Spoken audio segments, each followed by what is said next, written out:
बिस्मिल्लाहिर्रहमानिर्रहीम। अस्सलाम वालेकुम नाज़रीन, आप यूट्यूब चैनल देख रहे हैं। मैं इमरान खान हूँ। नाम है नरेंद्र और काम है सरेंडर। ये भारत में मेन नारा बन गया है। सब लोग यही बात कर रहे हैं कि नरेंद्र मोदी का सरेंडर उन्हें पसंद नहीं आया। भारत के अंदर नरेंद्र मोदी की जो दुर्गत बनी है, उसके बाद नरेंद्र मोदी पहली मरतबा मीडिया पे सामने आए। उन्होंने कौम के साथ बातचीत की। नरेंद्र मोदी की जो तकरीर थी, तकरीर तो एक जगह पे बड़ी जज्बाती तकरीर थी, उसमें बड़ी जज्बाती बातें की हैं। वो तो हम बाद में देखते हैं, लेकिन पहले बात करते हैं ज़रा बॉडी लैंग्वेज की। मोदी साहब जो हैं, नॉर्मली वो बड़े कॉन्फिडेंट रहते हैं, बड़े मजबूत आसाब के मालिक हैं। मोदी साहब जो हैं वो इतनी कत्लो गारतगिरी के बावजूद गुजरात से ये ऊपर उठ कर आए और इन्होंने बड़ी मजबूती से अपनी गद्दी संभाल कर रखी। बहुत बुरे हालात के अंदर भी मोदी साहब ने अपने ऊपर कंट्रोल रखा। इनके ऊपर दुनिया में पाबंदियां भी लगी हैं दहशतगर्दी की वजह से, लेकिन फिर भी मोदी साहब घबराए नहीं। लेकिन इस मरतबा जब नरेंद्र मोदी को मैंने देखा तो मुझे पहली मरतबा ऐसा लगा कि ये शख्स घबराया हुआ है, ये शख्स बौखलाया हुआ है। अगर आप गौर से नरेंद्र मोदी की इस तकरीर को सुने तो आपको आइडिया हो जाएगा कि नरेंद्र मोदी के लिए बड़ी मुश्किलात पैदा हो चुकी हैं और उनकी आंखों की जो हरकत है वो किसी और तरफ जा रही है, बॉडी लैंग्वेज किसी और तरफ जा रही है, चेहरा उतरा हुआ है, आवाज़ जो है उसके अंदर वो जान, वो गरज नहीं है। ये मोदी के साथ हुआ क्या? देखिए, इससे पहले मोदी ने कुछ भी किया, मोदी का अपना मोर्चा मजबूत था। मोर्चा कहें तो मोदी का अपना जो एक सपोर्ट बैंक है, जो नफरत की बुनियाद पे उसने कायम किया, जिसमें गोदी मीडिया है, जिसमें भारत के इंतहा पसंद लोग हैं, शिवसेना जैसी तंजीमें, ये सारे मोदी के साथ, आरएसएस, ये सब मोदी के साथ तगड़े होकर खड़े होते थे। लेकिन अब मोदी अपने लोगों में खुद को तनहा महसूस कर रहा है। उसने नफरत की आग को इतना भड़काया, इतना भड़काया और वहां तक भड़काया कि जहां से वापसी मुमकिन नहीं थी। और जब वहां मोदी ने सरेंडर किया, यानी लोगों को मरने मारने की धमकियां देकर, ये कर देंगे, वो कर देंगे, और जब नहीं कर पाया तो मोदी के अपने वोट बैंक में उसको डेंट पड़ा। उसकी अपनी जो जाती सपोर्ट थी वो खराब हो गई और यही घबराहट आज मोदी के चेहरे पे नजर आ रही है। पहले मोदी से अगर दुनिया नाराज थी या मुखालिफिन नाराज होते थे तो परेशानी वाली बात नहीं थी, अपना किला मजबूत था। आज मोदी का अपना किला मजबूत नहीं है, वो अपने घर में महफूज नहीं है। बार बार पाकिस्तान का नाम लिया नरेंद्र मोदी ने और जो बहुत सारी बातें की उनमें पाकिस्तान को धमकाया, बार बार नाम लिया, दहशतगर्दों का जिक्र किया, फिर ये कहा जी हमने बड़े अच्छे निशाने लगाए हैं, भारतीय हथियार जो हैं उनकी बड़ी मांग बढ़ जाएगी, हमारे हथियारों ने कमाल काम किया, हमारी सेना ने, फौज ने कमाल काम किया। तो मोदी ने बहुत सारी ऐसी चीज़ें कही कि जैसे मोदी ने बड़ा कारनामा किया है। लेकिन मोदी की बातों के अंदर ऐसा साफ फील हो रहा था कि जो वो कह रहे हैं उस पर उन्हें खुद भी यकीन नहीं है। ये उनकी बॉडी लैंग्वेज में, उनके बोलने में ये नजर आ रहा था। एक जो बात मोदी ने कही वो ये कि खून और पानी एक साथ नहीं बह सकता, और दहशतगर्दी के ऊपर हम पाकिस्तान से बात करेंगे और कश्मीर के ऊपर हम पाकिस्तान से बात करेंगे, लेकिन मोदी ने स्पेसिफिकली कहा कि आज़ाद कश्मीर से, जो पाकिस्तान के ज़ेरे कंट्रोल है, उस पर वो बात करेंगे। पाकिस्तान जब बोलता है तो पाकिस्तान कहता है नहीं, हम मकबूजा कश्मीर में बात करेंगे जहां पे कश्मीरियों को इन्होंने दबा कर रखा हुआ है। आज़ाद कश्मीर में तो कश्मीरी पाकिस्तान से खुश है, वो तो पाकिस्तान के साथ रहना चाहते हैं, लेकिन मकबूजा कश्मीर में जो कश्मीरी हैं वो भारत के साथ नहीं रहना चाहते। तो लेट द कश्मीरीज डिसाइड, उन्हें फैसला करने दीजिए कि वो कहां रहना चाहते हैं, किसके साथ रहना चाहते हैं या आज़ाद रहना चाहते हैं। ये फैसला वो खुद करेंगे। अब खून और पानी एक साथ नहीं बह सकता, इसका मतलब यह है कि दहशतगर्दी का बहाना बनाकर भारत सिंध तास मुआहदे की खिलाफ वर्जी जारी रखेगा और वो ये कहता रहेगा कि हम पानी रोकेंगे, दरिया झेलम का, दरिया चनाब का और दरिया सिंध का। तो पाकिस्तान को ये पानी खोलना पड़ेगा और भारत को अब इस बात का आइडिया हो गया है कि ये जब चाहेंगे अपना पानी खोल लेंगे, हम इन्हें नहीं रोक सकेंगे। जब इन्हें S-400 जो दुनिया का सबसे बेहतरीन एयर डिफेंस सिस्टम है वो नहीं रोक पाया। और वैसे भी मैं आपको ये बता देता हूं कि जो सुपरसोनिक मिसाइल्स होते हैं ना, उन्हें रोकने वाली अभी कोई टेक्नोलॉजी एज सच है नहीं दुनिया में। जो दुनिया के फास्टेस्ट मिसाइल्स हैं वो भारत के पास भी है और पाकिस्तान के पास भी है। उन्हें रोकने के लिए कोई एयर डिफेंस सिस्टम इतने कारआमद है नहीं, वो अपने टारगेट पे जाकर गिर ही जाते हैं। दुनिया मिसाइल टेक्नोलॉजी में ज़्यादा आगे चली गई है और जो दिफाई टेक्नोलॉजी है, जो एयर डिफेंस का सिस्टम है, उसमें उतना आगे नहीं गई। लिहाजा भारत ये जानता है कि ये स्ट्रक्चर्स तबाह भी हो सकते हैं। अब नरेंद्र मोदी ने इतनी जारहाना तकरीर की तो पाकिस्तान में से इसका जवाब कौन देगा, ये बड़ा सवाल। क्या वो खानदान जवाब देगा जिसको लाकर इक्तदार में बैठाया पाकिस्तान की एस्टेब्लिशमेंट ने? क्या नवाज शरीफ जवाब देगा जो मोदी का नाम नहीं ले सकता, आरएसएस का और भारत का नाम नहीं ले सकता? क्या शहबाज शरीफ जवाब देगा जो उसी नवाज शरीफ का भाई है और उसी से पूछकर सब कुछ करता है? क्या जवाब देगी मरियम नवाज जो नरेंद्र मोदी की और नवाज शरीफ की दोस्ती की तस्वीरें जो हैं वो बड़े फख्र के साथ सोशल मीडिया पे पोस्ट करती हैं? तो इनसे तो जवाब नहीं हो पाएगा। और जो शख्स जवाब दे सकता है या जिसको जवाब देना है वो बंदा जेल में बैठा हुआ है और वो जवाब दे सकता है, उसी में हिम्मत है जवाब देने की।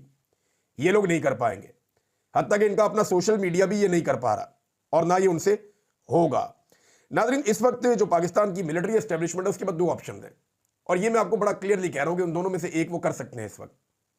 यानी दोबारा से 9 मई की तरह Pakistan Tehreek Insaf, social media activist, इख्तलाफी आवाज़ें, जो सहाफ़ी हैं, जो आइन की बात करते हैं, कानून की बात करते हैं, उन सबको एक मरतबा फिर गद्दार डिक्लेयर करके कि ये इंडिया के साथी हैं, दीवार के साथ लगा दें।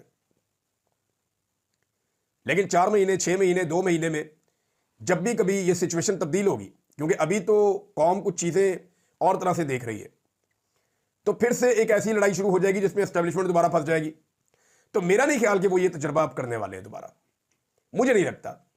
ये नहीं, मेरी कॉमन सेंस ये नहीं मानती कि जिस एक्सट्रीम पे एस्टेब्लिशमेंट पहले पाकिस्तान तरीके इंसाफ से या आम पाकिस्तानियों से या नौजवानों से लड़ रही थी, एस्टेब्लिशमेंट वापस उस लड़ाई को वहीं पे ले जाना चाहेगी इस कामयाबी के बाद। मुझे नहीं लगता, मेरी कॉमन सेंस नहीं मानती। हो सकता है ये हो भी जाए। दूसरा जो ऑप्शन है वो ये है कि अदलिया को, सहाफत को, सियासत को और पार्लिमान को उसकी छीनी हुई स्पेस जो है वो एस्टेब्लिशमेंट वापस देना शुरू कर दे, उन्हें उनकी स्पेस वापस दे ताकि सब सिविलियंस और इदारे अपना अपना काम करें और अपनी आईनी हुदूद के अंदर वापस चले जाएं और पीछे हटना शुरू हो जाएं। इन दोनों कामों को करने का ये बेहतरीन वक्त है, क्योंकि इस वक्त एक कामयाबी की सूरत में थोड़ा रिलीफ मिला है पाकिस्तान की एस्टेब्लिशमेंट को।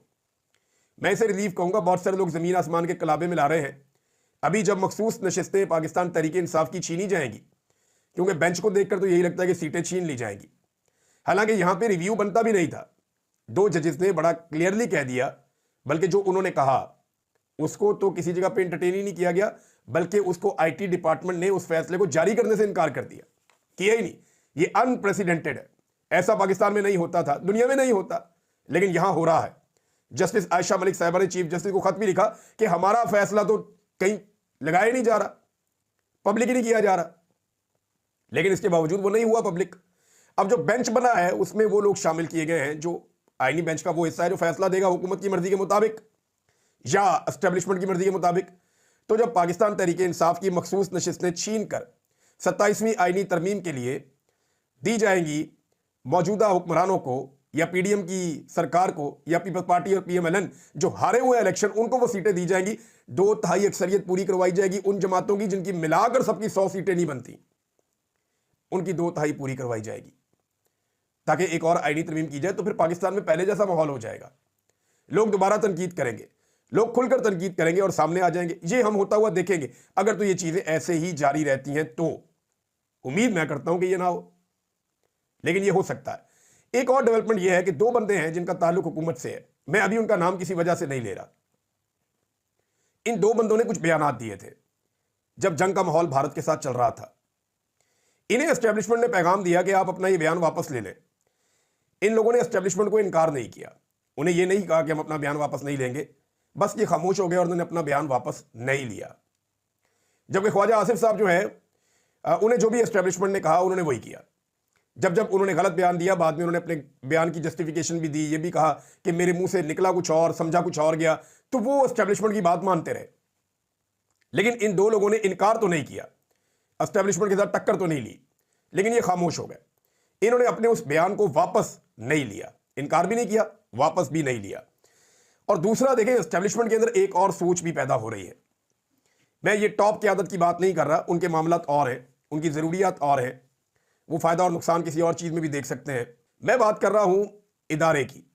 तो इदारे के अंदर अब ये सोच पाई जाती है कि जिस नवाज शरीफ के लिए हमने इतनी कुर्बानी दी, जिस नवाज शरीफ के लिए हमने पूरे पाकिस्तान से मुखालफत ले ली, जिस शहबाज शरीफ के लिए पाकिस्तान की पूरी मिडिल क्लास को नाराज़ कर दिया, जिस शहबाज शरीफ के लिए और नवाज शरीफ के लिए हमने पूरे पाकिस्तान में नौजवानों को डिजिटल दहशतगर्द बना दिया और उनको अपने खिलाफ कर दिया, जिस नवाज शरीफ और शहबाज शरीफ के लिए पाकिस्तान के अंदर इतनी बड़ी मकबूलियत को, इतना लोगों के साथ एक लव था, उस सारे को कुर्बान कर दिया। तो इतनी बड़ी कुर्बानी तो पाकिस्तान की एस्टेब्लिशमेंट ने आज तक कभी अपने किसी डिक्टेटर के लिए नहीं दी, जितनी बड़ी कुर्बानी नवाज शरीफ और शरीफ खानदान के लिए दे दी। अब इदारे के अंदर ये सोच पैदा हो रही है और लोग ये बात करते हैं, हमारे बहुत सारे दोस्त हैं वो हमसे ये बात करते हैं कि यार नवाज शरीफ से तो पीटीआई वाले ठीक रह गए, 3 साल हमने इनको मारा, 3 साल इनको हमने जलील किया, और ये फिर हमारे साथ खड़े हो गए मोदी के खिलाफ। इन्होंने मोदी के खिलाफ लड़ाई में पूरा हमारा साथ दिया, पूरा नैरेटिव बनाया। यानी जिस वक्त भारत ये झूठी खबरें चला रहा था कि पाकिस्तान में इस वक्त एटीएम्स के बाहर रश लग गया, पाकिस्तान में इस वक्त जो है वो पेट्रोल पंप्स के बाहर रश लग गया, पाकिस्तान में इस वक्त जो है लोग भाग रहे हैं शहरों को छोड़ के, पाकिस्तान में इस वक्त जो है वो जनाब लोग राशन इकट्ठा कर रहे हैं। जब ये सारी खबरें भारतीय मीडिया झूठी चला रहा था और एक अफरा तफरी क्रिएट करना चाहता था, तो उस वक्त पाकिस्तान तहरीक इंसाफ का सोशल मीडिया और पाकिस्तान का वो आम नौजवान जिसे हम डिजिटल दहशतगर्द समझते थे, वो मैदान में आया। उसने मीम्स बनाना शुरू की, उसने भारतीय प्रोपेगेंडे का मुंह तोड़ जवाब देना शुरू किया और प्रोपेगेंडे को वाड़ के रख दिया। सूरत इतनी नॉर्मल रखी कि कब लड़ाई शुरू हुई और कब लड़ाई खत्म हुई इसका कौम को पता ही नहीं चला। यानी पाकिस्तानी कौम ने जितने रिलैक्स अंदाज में इस लड़ाई को लड़ा है या इस लड़ाई के दौरान अपने आप को रिलैक्स रखा है, कहीं पे आपने देखा लोग राशन इकट्ठे कर रहे हो या लोग भाग रहे हो या लोग फरार हो रहे हो? ऐसा कुछ नहीं है, कोई अफरा तफरी नहीं थी, लोग फेस कर रहे थे, लोगों को बड़ा कॉन्फिडेंट था। और सोशल मीडिया ने इसमें बड़ा इंपॉर्टेंट रोल प्ले किया है कि हर बात निकालकर सामने रखी कि जनाब ये खतरा है और ये हो सकता है और ये भारत झूठ बोल रहा है, ये प्रोपेगेंडा है, कराची कोई फतह नहीं हुआ, लाहौर की बंदरगाह कोई फतह नहीं हुई। लाहौर में कौन सी बंदरगाह आ गई भाई? वो नेवी के तर्जुमान कह भी रहे थे, लाहौर में कौन सी बंदरगाह आ गई? तो जिन लोगों ने ये प्रोपेगेंडा किया, पाकिस्तानी नौजवानों ने इसका जवाब दिया और तगड़े तरीके से जवाब दिया और कुछ चीजें ऐसी हैं जो हमेशा के लिए सेटल कर दी। नंबर बहुत सारे बयानिया जो दफन हो गए। नंबर एक कि पाकिस्तान तहरीक इंसाफ और भारत में कोई गठजोड़ है, ये बयानिया अब नहीं बिकना, हो ही नहीं सकता। बहुत सारे टाउट्स ने ये बयानिया बेचा है कि भारत में और तहरीक इंसाफ में कोई गठजोड़ है, नहीं बिकता। अब ये जो मर्जी कर लो, उल्टे लटक जाओ जाके, ये डिजिटल दहशतगर्द है नौजवान, अब ये बयानिया भी नहीं बिकना, करके देख लें आप। सोशल मीडिया कौमी सलामती के लिए खतरा है, कौमी सलामती के लिए सोशल मीडिया ने अपना रोल प्ले किया और सबको मानना पड़ा, वजीर आजम को, डीजी एसपीआर को, सबको मानना पड़ा। फिर ये सारी चीजें हमारी रहनुमाई कर गई हैं आइंदा के लिए कि जनाब सोशल मीडिया वही करता है या कहता है जो उसको ठीक लगता है, ये कंट्रोलेबल नहीं है, ये इमरान खान के कंट्रोल में भी नहीं है। ये उल्टा इमरान खान के खिलाफ हो जाते हैं जब इमरान खान साहब कोई कमजोर या गलत फैसला कर लें तब।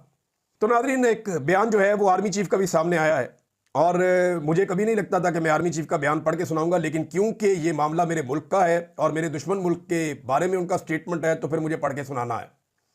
उन्होंने कहा जी, 13 लाख भारतीय फौज अपने तमाम तरह हथियारों से हमें डरा और धमका नहीं सकती। हमारे आबाओ अजदाद और हमने इस मुल्क को बनाने के लिए बेपुनाह कुर्बानियां दी हैं, हम इसकी हिफाजत करना भी जानते हैं। अल्हम्दुलिल्लाह तारीख ने यह साबित किया है कि अफवाज पाकिस्तान और कौम हर जारहियत के खिलाफ पूरी कुव्वत से सीसा पिलाई हुई दीवार साबित हुए हैं। अल्हम्दुलिल्लाह ऐसा हुआ है, पूरी कौम ने मिलकर मुकाबला किया फौज के साथ और नताइज आपके सामने है। नाज़रीन, डोनाल्ड ट्रंप ने एक बात बड़ी क्लियर की है और यहां से एक उम्मीद भी पैदा होती है। डोनाल्ड ट्रंप ने कहा कि मैंने जंग रोकने के लिए दोनों मुल्कों को एक धमकी दी थी। वैसे ट्रंप साहब जो है वो कोई बात अंदर रखते नहीं है, जो बात होती है निकाल के सामने रख देते हैं, रिकॉर्ड सीधा रखता है डोनाल्ड ट्रंप, ये बात उसकी अच्छी है। तो डोनाल्ड ट्रंप ने कहा जनाब मैंने दोनों को धमकी दी थी कि मैं ट्रेड रोक दूंगा, तजारत बंद कर दूंगा आपके साथ, दोनों का बहुत नुकसान हो जाता। और ट्रंप जो है वो तजारत अकेला बंद नहीं करता, फिर वो यूरोप को भी मजबूर करता है और जगहों पे भी करता है। अमेरिका है ना, ताकतवर मुल्क है, लिहाजा ट्रंप की धमकी काम कर गई और फिर जवाब ट्रंप के मुताबिक उसको ये मिला कि ठीक है जी, हम तो यही चाहते हैं कि लड़ाई ना लड़ें और लड़ाई खत्म हो जाए। अब ट्रंप ने एक ऑफर और की है और वो ये ऑफर की है कि मैं सालसी कर सकता हूं कश्मीर का मामला हल करने के लिए। तो ये बड़ी अच्छी बात है। नरेंद्र मोदी ने भी कहा कश्मीर पे बात हो सकती है, लेकिन भारत के अंदर अब एक नया रोला शुरू हो गया है कि तमाम अपोजिशन जमातें और भारतीय मीडिया अब नरेंद्र मोदी पर तनकीद कर रहा है लगातार, और वो ये कह रहे हैं कि अमेरिका होता कौन है हमारे अंदरूनी मामले में मुदाखलत करने के लिए, कि कश्मीर तो पाकिस्तान और भारत का ये एक दो तरफा मामला है, हमेशा से यही पॉलिसी रही है। ये डोनाल्ड ट्रंप कहां से आ गए बीच में, इन्होंने जंगबंदी करवा दी और आपने इनकी बात मान ली और जंगबंदी कर दी, क्योंकि आपने डोनाल्ड ट्रंप के कहने पर जंगबंदी, और ये दरखास्त भी भारत की तरफ से आई, ये भी अमेरिका ने कंफर्म कर दिया। तो यहां पे अब एक बड़ा मजेदार काम होने जा रहा है और नाज़रीन आप बड़ा एंजॉय करेंगे। भारत में राहुल गांधी ने एक मुतालबा कर दिया और मुतालबा जनाब राहुल गांधी साहब ने किया है कि ज्वाइंट सेशन बुलाया जाए पार्लियामेंट का, इकट्ठा करो सबको पूरे भारत से, और वहां पे नरेंद्र मोदी आकर सफाई दे और बताए कि ये लड़ाई लड़ी कैसे, ये ऑपरेशन सिंदूर था क्या, और इसके अंदर जो आपने जंगबंदी की है वो क्यों की है और कैसे की है। अब अगर ये भारतीय पार्लियामेंट का इजलास हो जाता है ना तो बड़ा मजा आएगा, क्योंकि वहां पे जो नरेंद्र मोदी के साथ होनी है ये मैं अच्छी तरह जानता हूं। इन्होंने ये कहा, खत लिखा है बाकायदा राहुल गांधी ने। उन्होंने कहा मोदी पार्लियामेंट में आए और पहलगाम हमले के बाद ऑपरेशन सिंदूर और जंगबंदी से मुताल्लिक तफसीलात से आगाह करें। यह खत लिखा है। अगर यह पार्लियामेंट का ज्वाइंट सेशन होता है, जो कि हो भी जाएगा मुझे लगता है, तो नरेंद्र मोदी और उनकी जमात की बड़ी मट्टी पलीत होने वाली है। जो रही सही इज्जत है ना, वो वहां पे पार्लियामेंट में उतार देंगे कांग्रेस वाले और बाकी सियासी जमातें मिलकर, क्योंकि उन्हें बड़े लंबे अरसे बाद मौका मिला है इनकी धुलाई करने का। और अब धुलाई का वक्त है। धुलाई तो अब इनकी इंडिया में लगातार होती चली जाएगी और होती चली जाएगी। मेजर गौरव आर्या और बहुत सारे ऐसे सहाफ़ी या दानिश्वर या तज्जियाकार या यूट्यूबर्स या एनालिसिस करने वाले लोग, ये सारे, मुझे इनके ऊपर तरस भी आ रहा है। इन्होंने नरेंद्र मोदी की बातों में आकर, या नरेंद्र मोदी की जो पॉलिसी चलाते हैं अजीत धवल, उनकी बातों में आकर इन्होंने जमीन आसमान के कलाबे मिला दिए थे। फलां जगह फतह हो गई, फलां जगह भी फतह हो गई, इतने बम मार दिए, उधर ब्राह्मोस फेंको, उधर से तैयारे चले गए, पाकिस्तानी इतने पायलट पकड़ लिए, इतने जहाज तबाह कर दिए, इतनी चौकियां फतह हो गई, वो फौजें भाग गई उनकी, ये सारा कुछ। और जनाब हम आसिम मुनीर को गिरफ्तार करके ले जाएंगे, फलां को हम यहां पे टांग देंगे, फलां बंदे को ये कर देंगे। ये सारी कहानियां इन्होंने जो झूठी सुनाई अपने मीडिया पे, तो बाद में ये सारी कहानियां हो गई उलट। अब ये अपनी आवाम को फेस नहीं कर पा रहे। बहुत सारे ऐसे चेहरे हैं जिन्होंने झूठ बोला, अब वो भारतीय मीडिया को दस्तयाब ही नहीं है, उन्हें सारे ढूंढ रहे हैं गए किधर। और जो वहां पे इख्तलाफी आवाजें हैं या जो इंडिपेंडेंट सहाफी हैं, अब वो एक एक झूठ निकाल कर चला रहे हैं। 15 झूठ पकड़े एक सहाफी ने कि ये वाला भी झूठ बोला, ये वाला भी झूठ बोला, ये वाला भी झूठ बोला। 15 बड़े झूठ जो भारतीय मीडिया ने बोले हैं इस 3 दिनों 4 दिनों के अंदर जंग के दौरान, वो इस वक्त हाईलाइट हो गए हैं पूरे भारत के अंदर, और भारतीय मीडिया की क्रेडिबिलिटी बढ़ गई है। अब उन्हें एक ही बात समझ आ रही है भारतीय मीडिया को, ये सारा कुछ मोदी पे डाल दो, और मोदी का बुरा वक्त चल रहा है। मोदी का बुरा वक्त अब टलने को नहीं है। अमेरिका के कहने पर सीज फायर करना उल्टा इनके गले पड़ गया है, और अमेरिका के साथ भारत के इसमें ताल्लुकात भी खराब हो सकते हैं। इस बुखलाहट में ना नाज़रीन ये स्टेटमेंट भी बहुत अजीबोगरीब दे रहे हैं। यानी भारतीय एयरफोर्स के तर्जुमान है, उन्होंने बात करते हुए यह भी कह दिया था, एयरफोर्स के जो DGAO यानी एयर ऑपरेशंस के जो DG हैं, उन्होंने यह भी कह दिया था कि पाकिस्तान की फौज के साथ हम जंग नहीं करना चाहते थे। हत्ता कि उन्होंने अपने नुकसान को तस्लीम भी किया एक अंदाज में, और कोई भी सवाल का ठीक जवाब देने में वो नाकाम रहे।